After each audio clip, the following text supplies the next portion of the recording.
বিসমিল্লাহির রহমানির রহিম। প্রিয় দেশবাসী, ভাই ও বোনেরা, আসসালামু আলাইকুম। পবিত্র মাহে রমাদান শুরু হতে যাচ্ছে। আমি বাংলাদেশ সহ বিশ্বের সকল মুসলমান ভাই ও বোনদেরকে জানাই পবিত্র মাহে রমাদানের আগাম শুভেচ্ছা।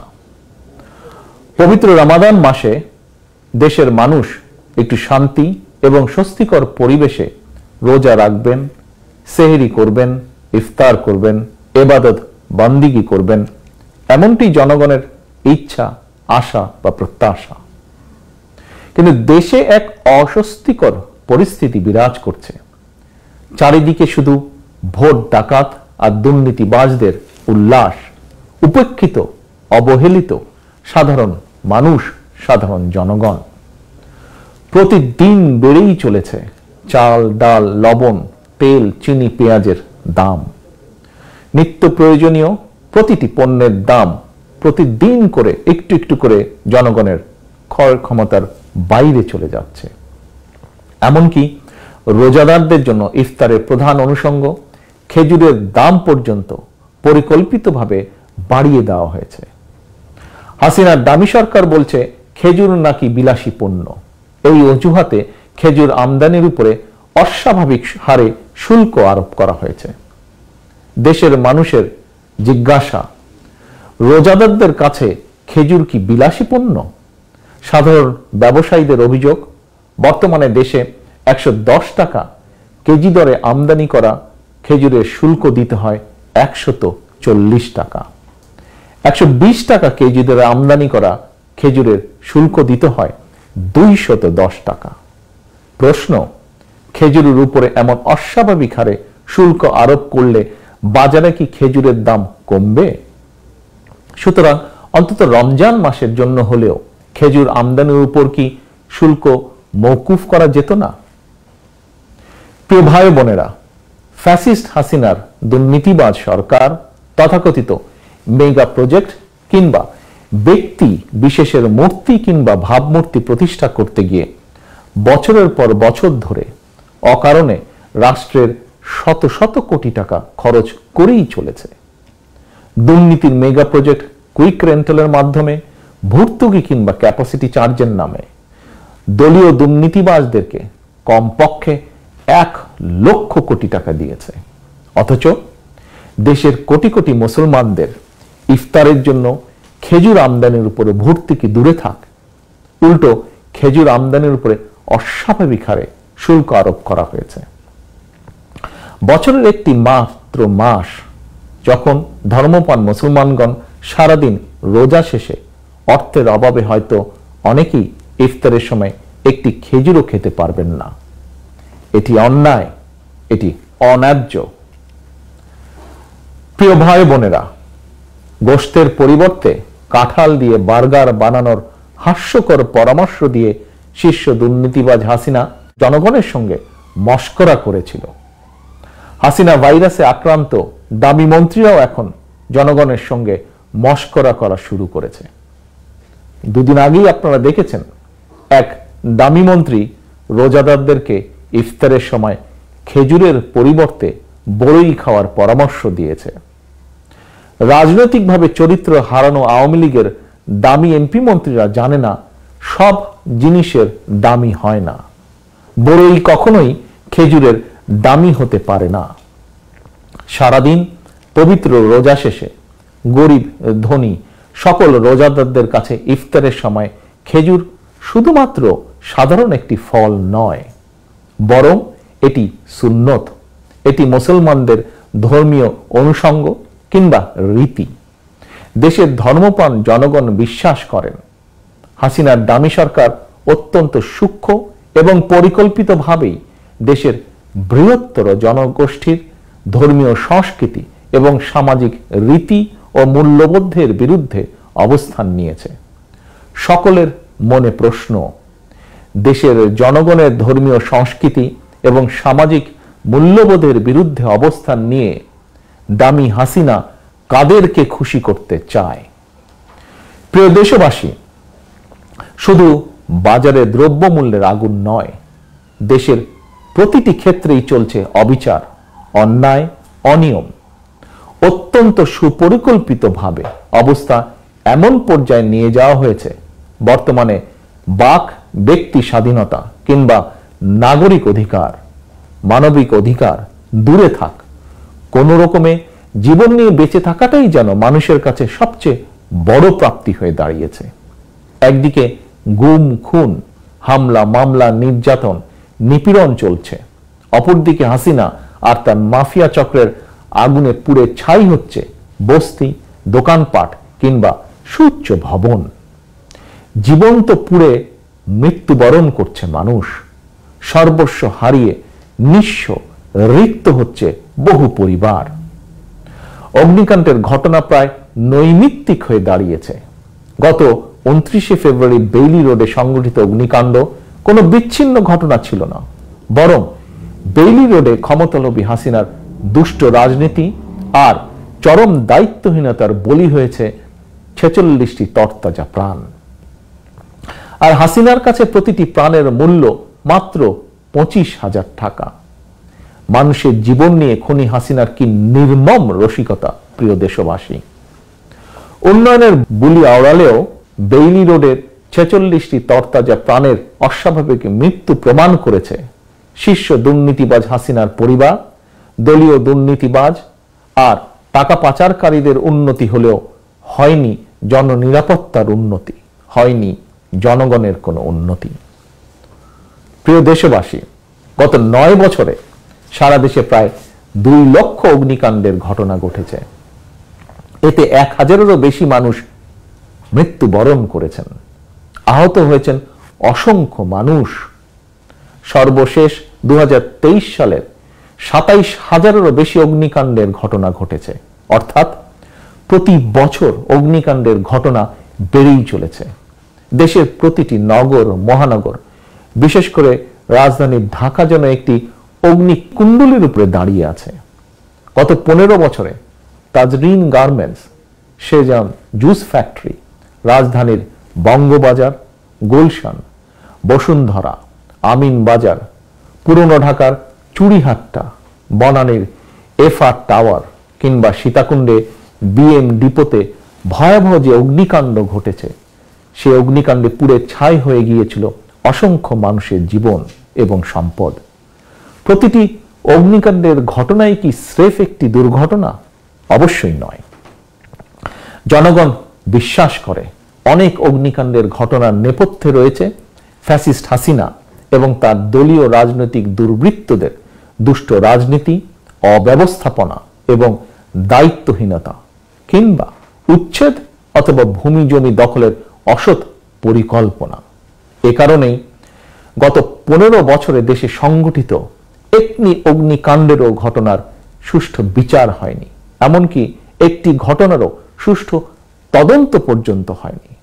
বরং প্রতিটি অগ্নিকাণ্ডের ঘটনার পরই দেখা গিয়েছে হাসিনা কিংবা তার দলের নেতাকর্মীদের বাচালতার আড়ালে হারিয়ে গিয়েছে অগ্নিকাণ্ডের নেপথ্য রহস্য। সুতরাং এভাবে একটির পর একটি অগ্নিকাণ্ডের যে ঘটনা, কোনো ঘটনাই স্বাভাবিক দুর্ঘটনা নয়। এটি রীতিমতন রাষ্ট্র এবং প্রশাসনিক ব্যর্থতায় প্রতিটি অগ্নিকাণ্ডের ঘটনা এক একটি পরিকল্পিত হত্যাকাণ্ড, এবং এইসব হত্যাকাণ্ডের দায় খুনি হাসিনা কোনোভাবেই এড়াতে পারে না। প্রিয় ভাই বোনেরা, কোনো ঘটনা, দুর্ঘটনা যখন নৈমিত্তিক হয়ে দাঁড়ায়, তখন সেটি আর দুর্ঘটনা হিসেবে বিবেচিত হয় না। যখন তখন যেখানে সেখানে আগুন লেগে ঘর বাড়ি, বস্তি, ব্যবসা প্রতিষ্ঠান, বহুতল ভবন পুড়ছে, মৃত্যুবরণ করছেন শত শত মানুষ, সম্পদ বিনষ্ট হচ্ছে শত শত কোটি টাকার, অথচ অগ্নিকাণ্ডের ঘটনা রোধের জন্য ফায়ার সার্ভিসের আধুনিকায়ন নেই, আধুনিক সরঞ্জাম নেই, এমনকি নেই ফায়ার ব্রিগেডকে আরো দক্ষ প্রতিষ্ঠান করার জন্য প্রয়োজনীয় আইন এবং বিধিমালা। 2014 সাল থেকে ফায়ার ব্রিগেডের বিধিমালা স্থগিত করে দেওয়া হয়েছে। ফলে এখন শুধু মাত্র একটি নোটিশ দেওয়া ছাড়া ঝুঁকিপূর্ণ ভবনের ব্যাপারে ফায়ার ব্রিগেড কর্তৃপক্ষের আর তেমন কোনো কঠিন এবং কার্যকরী পদক্ষেপ নেবার ক্ষমতাই নেই। বছরের পর বছর ধরে র্যাব পুলিশের বন্দুকের জোরে ক্ষমতা কুক্ষিগত করে রাখলেও অগ্নি নির্বাপন কিংবা দুর্যোগ মোকাবেলায় কোনো আধুনিক ব্যবস্থাই নেই প্রয়োজনীয় আইনের সংস্কার। রক্তপিপাসু হাসিনার আইন শুধু কাকে ধরা যায়, কাকে মারা যায় কিংবা বিচারের নামে অবিচার চালিয়ে কাকে ফাঁসিতে ঝুলিয়ে দেওয়া যায়। প্রিয় দেশবাসী ভাই ও বোনেরা, প্রতিটি ঘটনা দুর্ঘটনার পরই আমরা দেখেছি ফ্যাসিস্ট হাসিনা সারা বেলা উন্নয়নের বুলি আওড়ালেও সবই আসলে ছিল হাসিনার ফাঁকা বুলি। জনগণকে ধোঁকা দিয়ে বোকা বানিয়ে কিভাবে মেগা প্রকল্পের নামে শত শত কোটি টাকা দুর্নীতি করা যায় সেদিকেই শেখ হাসিনার চোখ। প্রতি বছর বাজেটের আকার বাড়ছে, তবে তার সঙ্গে পাল্লা দিয়ে বাড়ছে দুর্নীতির আকার। অর্থাৎ মেগা দুর্নীতির জন্যই যেন প্রতি বছরের এই বাজেটে উপেক্ষিত, অবহেলিত নাগরিক নিরাপত্তা কিংবা নাগরিকদের ক্ষমতায়নের সঙ্গে সংশ্লিষ্ট তথা জননিরাপত্তা, মানব উন্নয়ন, কৃষি, শিক্ষা, স্বাস্থ্য খাত, জন উন্নয়নের সঙ্গে সংশ্লিষ্ট প্রতিটি খাতে বাজেট বরাদ্দ অপ্রতুল। প্রিয় দেশবাসী, আপনারা সাম্প্রতিক সময়ে লক্ষ্য করেছেন দামি সরকারের স্বাস্থ্যমন্ত্রী নানা অনিয়মের অভিযোগে গত এক মাসে সারা দেশে প্রায় ১৫০০ হাসপাতাল, ক্লিনিক, ডায়াগনস্টিক সেন্টার বন্ধ করে দিয়েছে। কেন এত হাসপাতাল, ক্লিনিক বন্ধ করতে হচ্ছে? প্রশ্ন, এত সংখ্যক হাসপাতাল, ক্লিনিক গড়ে উঠলই বা কিভাবে? কারা এর জন্য দায়ী? তাহলে কিসের উন্নতি হলো? তবে সম্প্রতি শিক্ষাঙ্গনে উন্নতির একটি ভয়ঙ্কর চিত্র জনসম্মুখে প্রকাশ হয়ে পড়েছে। দেশবাসী, আপনারা সকলেই জানেন দেশের শিক্ষাঙ্গনগুলো এখন লগি, বৈঠা, রামদা আর পিস্তলধারী ছাত্রলীগের হাতে জিম্মি। আবাসিক হলগুলো পরিণত হয়েছে ছাত্রলীগের নির্যাতনের কনসেন্ট্রেশন ক্যাম্পে। এমন পরিবেশই হাসিনার উন্নয়নের জোয়ারে ভেসে ছাত্রলীগের এক নেতা শিক্ষক হয়েছিল।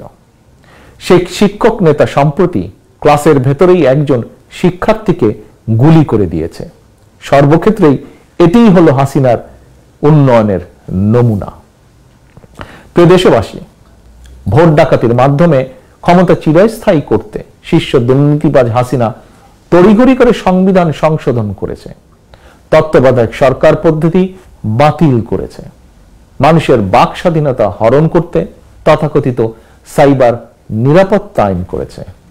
অথচ দুর্ঘটনার নামে আগুনে পুড়ে মানুষ হত্যা বন্ধের জন্য গত 15 বছরে ফায়ার ব্রিগেডের জন্য প্রয়োজনীয় আইন ও বিধিমালা তো করেইনি, তবে জনগণের স্বার্থ রক্ষায় বিধিমালা প্রণয়ন না করলেও চিহ্নিত ভোট ডাকাত হাসিনা তার নিজের এবং নিজের পরিবারের জন্য ভোগবিলাস নিশ্চিত ও নিরাপদ করতে রাষ্ট্রীয় খরচে একটি বিশেষ আলাদা আইন করেছে।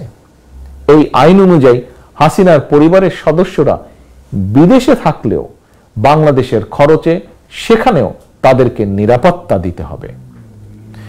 একজন প্রধানমন্ত্রীর জন্য দেশের প্রচলিত আইনি কাঠামোয় নিরাপত্তা নিশ্চিতের বিধান থাকলেও প্রতি বছর রাষ্ট্রের শত শত কোটি টাকা খরচ করে শুধুমাত্র হাসিনা পরিবারের জন্য আলাদা আইন করার নেপথ্যে কি কারণ? প্রিয় দেশবাসী, সাধারণ নাগরিকদের জীবন সম্পদের কোনো নিরাপত্তা নেই। জননিরাপত্তা রক্ষায় ফায়ার ব্রিগেডের আধুনিকায়ন নেই। অথচ গণতান্ত্রিকামী মানুষ, বিরোধী দল এবং ভিন্নমত দমন করতে ফ্যাসিস্ট হাসিনা শত শত কোটি টাকা খরচ করে অস্ত্র, গোলা বারুদ, সাউন্ড গ্রেনেড কিনছে। পুলিশের একটি বিশেষ চক্রকে দেওয়া হচ্ছে দেশে বিদেশে শত শত কোটি টাকার অবৈধ সুযোগ সুবিধা। দেশের প্রতিটি ক্ষেত্রে, প্রতিটি সেক্টরে, প্রতি প্রতিষ্ঠানে এখন সর্বব্যাপী অনিয়ম, অনাচার। স্বাধীনতা, স্বকীয়তা হারিয়ে বিচার বিভাগ আইন মন্ত্রণালয়ের অধীনস্থ একটি বিভাগে পরিণত হয়েছে। দুদক আওয়ামী দুর্নীতিবাজদের নিরাপদ আশ্রয় স্থলে পরিণত হয়েছে। ব্যাংকিং সেক্টর পরিণত হয়েছে লুটেরা, ঋণ খেলাপি আর টাকা পাচারকারীদের দখলে। গত 15 বছরে দেশ থেকে 13 লক্ষ কোটি টাকারও বেশি পাচার করে দেওয়া হয়েছে।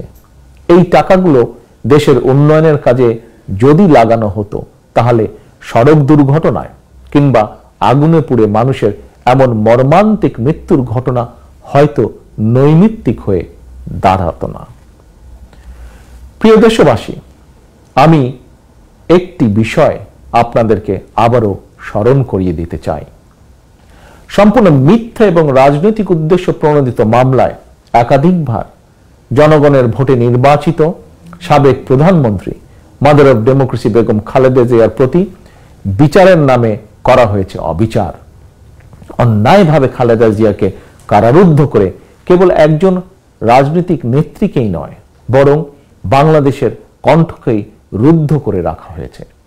অনেকেই হয়তো ফ্যাসিস্ট হাসিনার রোশানল থেকে বাঁচার জন্য নীরব ছিলেন, কিংবা যে কোনো কারণেই হোক সরব প্রতিবাদ করেননি সমাজের বহু মানুষ। তাতে কি দেশের কোনো লাভ হয়েছে প্রিয় দেশবাসী? বরং দেশ হয়েছে ক্ষতিগ্রস্ত, দেশে গণতন্ত্রের কবর রচিত হয়েছে। এখন আর ফ্যাসিস্ট হাসিনা কাউকেই মানুষ বলেই গণ্য করছে না। ফ্যাসিস্ট হাসিনার থাবা থেকে বর্তমানে একজন নোবেল লরিয়েটেরও রেহাই মিলছে না। এক যুগেরও বেশি সময় পার হলেও এখনো সাংবাদিক দম্পতি সাগর রুনির হত্যার বিচারই হয়নি। গত 15 বছরে সংখ্যালঘু সম্প্রদায়ের উপর হামলার একটি ঘটনারও সুষ্ঠু তদন্ত কিংবা বিচার হয়নি। দেশে সংগঠিত একটি অগ্নিকাণ্ডের ঘটনারও সুষ্ঠু তদন্ত বা বিচার হয়নি।